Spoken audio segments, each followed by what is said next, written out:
ഇന്നിങ്ങനെ ഞാൻ റീൽസുകൾ സ്ക്രോൾ ചെയ്യുന്നതിനിടയിലാണ് നമ്മുടെ പുന്നാര ആസിഫിൻ്റെ ഒരു വീഡിയോ കാണാനിടയായത്. അൽഹംദുലില്ലാ എന്നെ ഒരുപാട് നേരം ചിന്തിപ്പിച്ചു. പൂർണ്ണ ആരോഗ്യമുള്ള നമ്മളും അംഗവൈകല്യമുള്ള അവരും ഒരുപാട് വ്യത്യാസമുണ്ട് എന്ന് ഞാൻ മനസ്സിലാക്കി. എനിക്ക് കണ്ട നേരത്തെ എൻ്റെ മനസ്സിലേക്ക് ആദ്യം ഓടി വന്നത് നമ്മുടെ മുത്തിനെവിടെ ഒരു ചരിത്രമാണ്. കാലിൽ നീര് കെട്ടിയിട്ട് തൻ്റെ ചെറ്റക്കുടിലിൽ നബി സല്ലല്ലാഹു അലൈഹി വസല്ലം തങ്ങൾ നിന്ന് നിസ്കരിക്കുന്ന സമയത്ത് പ്രിയ പത്നി വന്നിട്ട് പ്രവാചകരോട് ചോദിക്കുന്നുണ്ട്, അല്ലയോ നബിയെ, വരാനുള്ളതും കടന്നുപോയ എല്ലാ പാപങ്ങളും പടച്ച തമ്പുരാൻ നിങ്ങൾക്ക് പൊരുത്തപ്പെട്ട് തന്നിട്ടുണ്ട്, എന്നിട്ടും എന്തുകൊണ്ട് ഇത്രയും റിസ്ക് എടുത്തിട്ട് പ്രയാസപ്പെട്ടിട്ട് നിസ്കരിക്കുന്നു എന്ന്.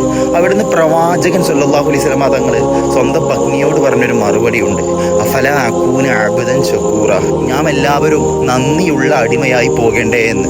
ഇസ്ലാമിൻ്റെ രണ്ടാം ഖലീഫ മഹാനായ ഉമർ ഇബ്നുൽ ഖത്താബ് റളിയല്ലാഹു അൻഹു ഒരു മജൂസിയുടെ കുത്തേറ്റ് മദീന പള്ളിയിൽ ചോര വാർന്ന് ബോധം കെട്ടി കിടക്കുന്ന സന്ദർഭത്തിൽ, എല്ലാവരും പിന്നെ ദുഃഖിതരായിരിക്കുന്ന ആ സന്ദർഭത്തിൽ നമ്മുടെ എല്ലാം ധീരനായ ഖലീഫ ഉമർ റളിയല്ലാഹു അൻഹുവിനെ നഷ്ടപ്പെട്ടല്ലോ എന്നുള്ള സ്വഹാബിമാരുടെ സംസാരത്തിനിടയിൽ മദീന പള്ളിയിലേക്ക് അബ്ദുല്ലാഹി ബിൻ ഉമർ റളിയല്ലാഹുവിൻ്റെ പുത്രൻ കടന്നു വരുന്നുണ്ട്.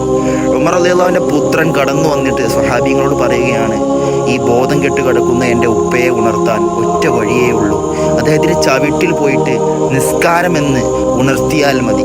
ഇത് കേട്ട പാടെ ഒരു സ്വഹാബി പോയിട്ട് ഉമർ റളിയല്ലാഹുവിൻ്റെ ചവിട്ടിൽ അസ്വലാത്തു, നിസ്കാരമായിട്ടുണ്ട് എൻ്റെ പ്രിയ ഖലീഫയെ എന്ന് വിളിക്കുന്ന സമയത്ത് മഹാനായ ഇസ്ലാമിൻ്റെ ഖലീഫ ചാടി എഴുന്നേറ്റ് കൊണ്ട് തൻ്റെ അനുയായികളോട് ചോദിക്കുന്നുണ്ട്, എല്ലാവരും നിസ്കരിച്ചു കഴിഞ്ഞില്ലേ എന്ന്. ബോധം കെട്ട ധീരനായ ഉമറിനെ പോലും ഉണർത്തിയത് അസ്വലാത്തു എന്നുള്ള ആ വിളിയായിരുന്നുവെങ്കിൽ നാളെ മഹ്ശറയിൽ നിങ്ങൾ വ്യഭിചരിച്ചോ, കള്ളു കുടിച്ചോ, സക്കാത്ത് കൊടുത്തോ, ഹജ്ജ് ചെയ്തോ, ഉംറ ചെയ്തോ, ഇതൊന്നുമല്ല നിങ്ങളോടുള്ള ആദ്യത്തെ ചോദ്യം.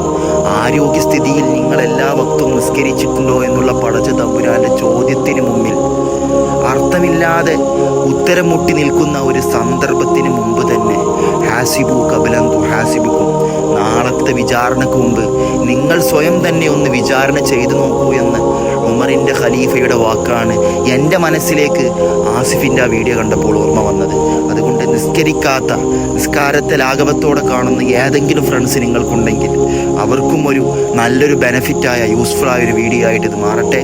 അവർക്കും ഈ വീഡിയോ ഒന്ന് ഷെയർ ചെയ്ത് കൊടുക്കുക. നിങ്ങൾ കാരണം നിങ്ങളുടെ സുഹൃത്ത് നന്നായാൽ അതിൻ്റെ ഒരു കൂലി ക്രെഡിറ്റ് നിങ്ങൾക്കാണ്. ഇൻഷാ അല്ലാഹ്. അസ്സലാമു അലൈക്കും.